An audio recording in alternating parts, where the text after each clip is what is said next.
உரை.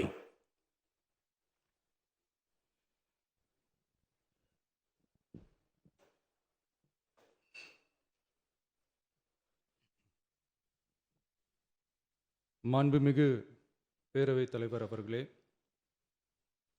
திரு C. Joseph Vijay அவர்களை முதலமைச்சராக கொண்ட அமைச்சரவை மீது இப்பேரவை தனது நம்பிக்கையை தெரிவிக்கிறது என நான் மொழிந்துள்ள அரசினர் தீர்மானத்தின் மீது அனைத்து கட்சிகளை சார்ந்த மாண்புமிகு உறுப்பினர்கள் தங்களது கருத்துக்களை தெரிவித்து தீர்மானத்தை ஆதரித்தும் எதிர்த்தும் உரையாற்றியுள்ளனர்.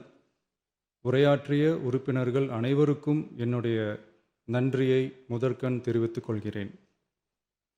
இந்திய தேசிய காங்கிரஸ் கட்சி சார்பாக உரையாற்றிய மாண்புமிகு திரு சே. ராஜேஷ்குமார் அவர்கள் தீர்மானத்தை வரவேற்றதோடு மட்டுமல்லாமல் மதசார்பற்ற அரசுக்கான ஆதரவு என கூறினார்கள். நிச்சயமாக இந்த அரசு மதசார்பற்ற அரசாகத்தான் செயல்படும் என்கிற உறுதியை தெரிவித்துக் கொள்கிறேன்.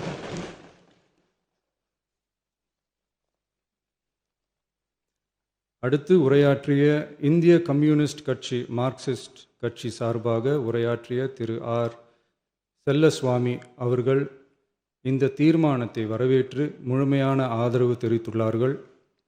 விடுதலை சிறுத்தைகள் கட்சி சார்பாக உரையாற்றிய மாண்புமிகு உறுப்பினர் திரு வன்னி அரசு அவர்கள் உரையாற்றுகையில் நம்பிக்கை வாக்கெடுப்பில் வெற்றி பெற்று இந்த அரசு 5 ஆண்டுகள் தொடரும் என நம்பிக்கை தெரிவித்தமைக்கு என்னுடைய நன்றியை தெரிவித்துக் கொள்கிறேன்.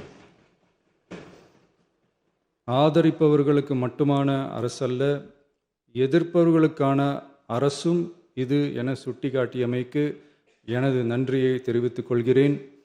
முந்தைய அரசுகளால் கொண்டு வரப்பட்ட முக்கிய மக்கள் நலத்திட்டங்கள் தொடரும் என்ற உறுதியை தெரிவித்துக் கொள்கிறேன்.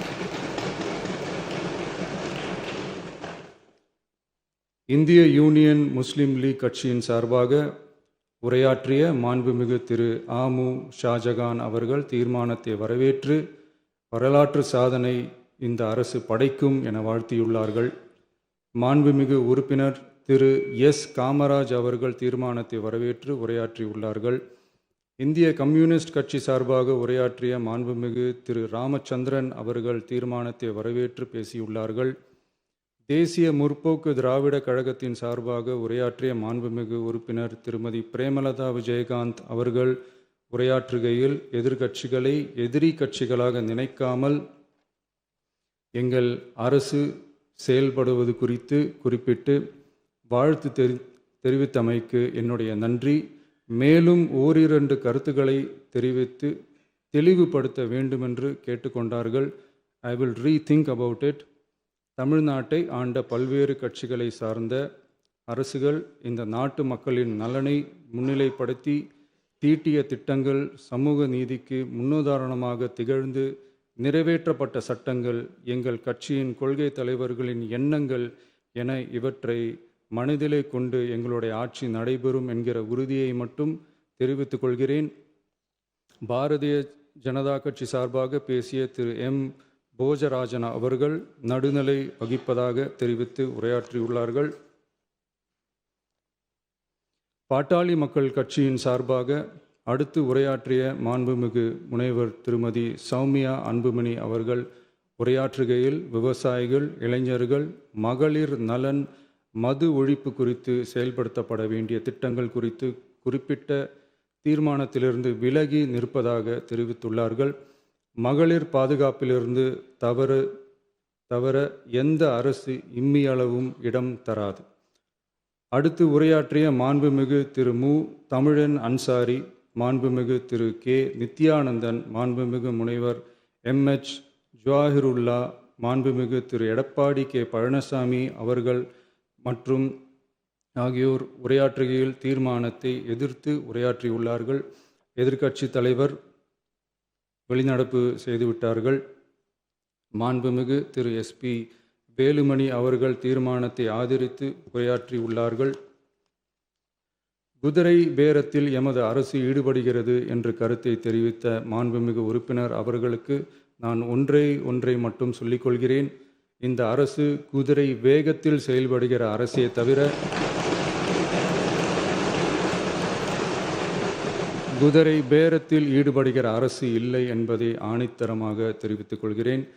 நம் தமிழ்நாட்டின் முன்னேற்றத்திற்கு உழைத்த தலைவர்கள் வழிகாட்டிய கொள்கைகளிலிருந்து இம்மி அளவு விலகாமல் நிச்சயமாக இந்த ஆட்சி நடைபெறும்.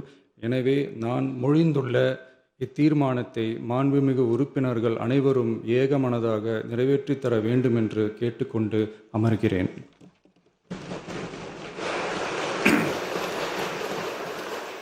அரசினர் தீர்மானத்தின் மீது இப்போது வாக்கெடுப்பு.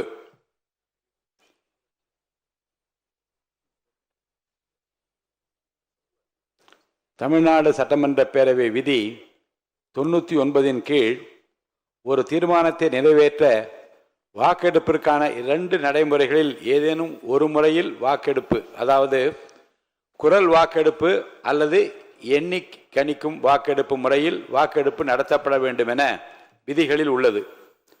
விதி 99 உள்விதி 1 கீழ் இத்தீர்மானத்தை நிறைவேற்ற குரல் வாக்கெடுத்து நடத்தப்படலாம்.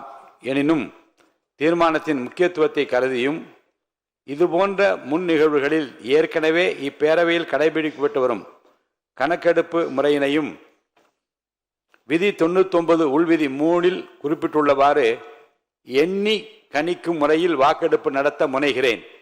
பேரவை விதி 99 உள்விதி 3 குறிப்பிட்டுள்ளவாறு தற்போது அவை முன் உள்ள தீர்மானம் எண்ணி கணிக்கும் முறைப்படி வாக்கெடுப்பிற்கு விடப்படுகிறது. பேரவை முதன்மை செயலாளர் அவர்கள் அழைப்பு மணியை, அதாவது கோரம் பெல் 3 முறை ஒலிக்க செய்வார்கள். அழைப்பு மணியை அழுத்துமாறு முதன்மை செயலாளர் அவர்களை கேட்டுக்கொள்கிறேன்.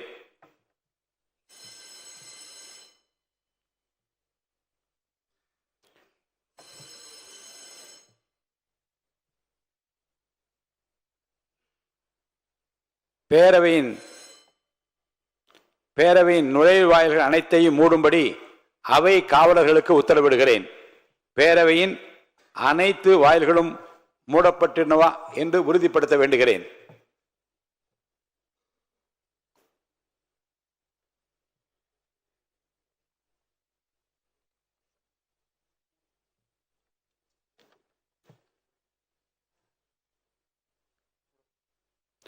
வாக்கெடுப்பு நடக்கும் நேரத்தில் மாண்புமிகு உறுப்பினர்கள் அனைவரும் அவரவருக்கென ஒதுக்கப்பட்ட இருக்கையிலே அமர்ந்திருத்தல் வேண்டும். மாண்புமிகு உறுப்பினர்கள் தங்கள் இருக்கையிலிருந்து வெளியே செல்லவோ இன்னொரு இருக்கைக்கு செல்லவோ கூடாது. வாக்கெடுப்பு முடியும் வரை அவரவர் இருக்கையிலே இருக்க வேண்டும். நம்முடைய பேரவை 6 பகுதிகளாக பிரிக்கப்பட்டிருப்பதை மாண்புமிகு உறுப்பினர் அனைவரும் அறிவீர்கள். ஒவ்வொரு பிரிவாக நான்